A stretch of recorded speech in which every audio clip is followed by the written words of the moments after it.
बाहेर गाड्यावरती मिळणाऱ्या आपल्या कांदा भजी कशा बनवता आपण घरात बनवतो, एवढं पाणी टाकून, पाणी न टाकून कसं कांदा भजी बनवतो आपण, आणि तरी पण ते बाहेर बनवतात तसं टेक्स्चर येत नाही, बाहेरून कडक आणि आतून अगदी सॉफ्ट आणि एकदम भारी क्रंची तशी का बनत नाही. तर चला मग बघूया आपण. तर घरच्या घरीच आपण बाहेर सारखी कशी भजी बनवायची ते आज बघूया. त्यासाठी कांदा मी अशा प्रकारे कापून घेतलाय. काय नाही, सिंपल कांद्याचे 2 भाग केलेत, बारीक बारीक स्लाइसेस केलेत आणि मग ते मिक्स केल्यावर असेच बारीक होतात. त्याच्यानंतर आपण थोडं मीठ टाकणार आहोत त्याच्यामध्ये. मीठ टाकल्यामुळे काय होतं, मस्तपैकी कांद्याला पाणी सुटतं आणि मग नंतर जास्त पाणी टाकायची गरज लागत नाही आणि बहुतांश वेळेला पाणी टाकण्याची सुद्धा गरज लागत नाही. असं मस्त कांद्याला मॉलिश करून घ्यायचंय. कांदा थोडा मऊ झाला की मग त्याच्यामध्ये आपण बाकीचे इन्ग्रेडियंट्स टाकून भजी करायला घेणार आहोत. तर बघा आता एवढं पाणी तरी सुटलेलं आहे, बघू शकता. बघा आता आपण ह्याच्यामध्ये टाकणार आहोत हा भजीचा मेन इन्ग्रेडियंट ओवा म्हणजेच अजवाईन. ह्याच्याशिवाय भजी ना अगदी अपूर्णच आहे, कारण ह्याची टेस्ट एकदम भारी लागते आणि भजीला एक वेगळाच स्वाद येतो. तर हा ओवा आहे आणि हा आपण हाताने असा क्रश करून मगच टाकायचा आहे, म्हणजे कसं त्याचा फ्लेवर असा एनहान्स होतो, एकदम फ्लेवर खूप छान सुटतो त्याला. ओवा टाकून झालेला आहे आपला. आता थोडीशी आपण हळद टाकणार आहोत त्याच्यामध्ये स्वादानुसार. थोडंसं आपण हिंग टाकून घेऊया. हिंग आपल्या हेल्थसाठी चांगला आहे, पोटासाठी चांगला आहे. हिंगाचं पाणी पिल्याने सुद्धा पोटाचे बरेचसे आजार कमी होतात, तुम्ही ऐकलंच असेल. तर हिंग हे आपल्या जेवणात असावंच कायम. आपण ह्याच्यामध्ये टाकणार आहोत थोडी बारीक चिरलेली हिरवी मिरची. आपण तिखट पण टाकणार आहोत त्याच्यामध्ये थोडंसं, पण मिरची पण टाकली आहे कारण आपल्याला बाहेर सारखी भजी बनवायची. आता आपण ह्याच्यामध्ये थोडं तिखट टाकूया. थोडासा रंग हलका बदलण्यासाठी आपण थोडंसं तिखट टाकूया. मस्तपैकी मिक्स करून घेऊया.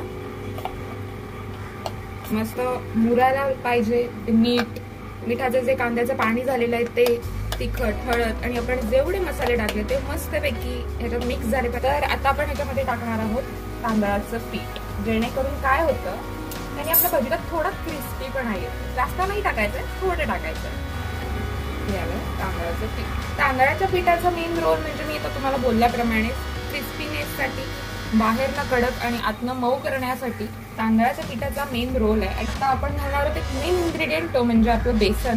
बेसन आपण थोडं थोडं घालायचंय त्याच्यामध्ये आणि मिक्स करून घ्यायचंय. एकदम जास्त बेसन टाकून नंतर मिक्स करून नाही घ्यायचंय, कारण त्याच्यामुळे कसं प्रॉपर मिक्स होत नाही ते, मग एकदम गुठळ्या वगैरे होतात आणि त्याच्याने भजीचं टेक्स्चरही बदलतं आणि टेस्टही बदलते.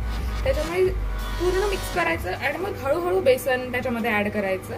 आणि पाणी जर लागणार असेल किंवा पाण्याची आवश्यकता असेल तरी पाणी शिंपडून टाकायचं, असं डायरेक्ट पाणी नाही टाकायचं, कारण भजीला कांद्यामुळे आणि आपल्या मिठामुळे पाणी सुटतं. त्याच्यामुळे एकदम जरी भजीचं बॅटर पातळ केलं ना तरी ते क्रिस्पी होत नाही. मस्त असं मिक्स करायचं आधी चमच्यानी, म्हणजे सगळीकडे लागलं पाहिजे ते. आणि मीठ नाही टाकत होत आता, कारण कांद्याला ऑलरेडी स्टार्टिंगला मीठ टाकलेलं पाणी सुटण्यासाठी, त्याच्यामुळे तेवढंच पुरेसं आहे. तुम्हाला जर वाटलं अजून मीठ टाकावं तर तुम्ही ते टाकू शकता.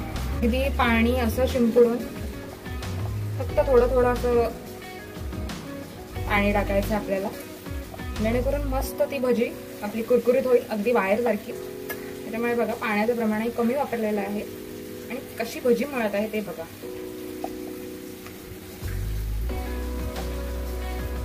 तर असं दिसलं पाहिजे, बघू शकता तुम्ही. ना घट्ट आहे जास्त, ना पातळ आहे जास्त, सेम टू सेम असं बॅटरची कन्सिस्टन्सी आली पाहिजे. बघू शकता. आपण कढईमध्ये तेल टाकून घेऊया.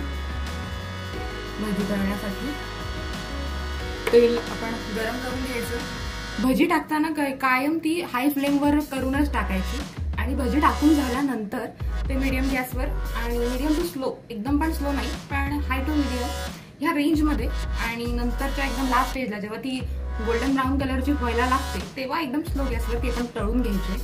अशा प्रकारे स्टेप बाय स्टेप तळायची भजी, जेणेकरून ती आपली अगदी स्टॉल टाईप होईल. तेल आता गरमागरम तापलेलं आहे. आता आपण भजी सोडायला घेऊया. भजीला कुठलाही आकार वगैरे काही द्यायचा नाहीये, सरळ अशी येते तशी सोडून द्यायची आहे तिला तेलामध्ये मस्तपैकी फ्राय व्हायला, आणि सावकाश करायचं हे काम. बघू शकता अशा प्रकारे भजी फक्त सोडायची आहे. बस. आणि भजी सोडून झाल्यानंतर अर्ध्या मिनिटातच आपण गॅस बारीक करून घ्या, म्हणजे मीडियम करून घ्यायचा आहे, बारीक नाही मीडियम करून घ्यायचा. आता मस्तपैकी तिला फ्राय होऊन द्यायची. भजीला खायला थोडा ब्राऊन कलर येतोय, म्हणून आता आपण भजी परतून घेऊया. बघा ना, अगदी टेक्स्चर बाहेरच्या भजीसारखं झालंय, बघू शकता.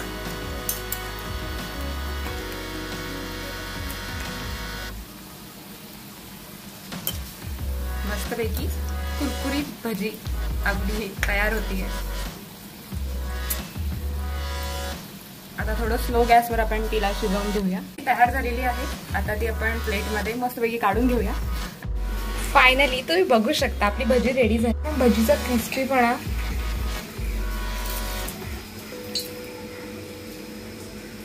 आवाज तर आला.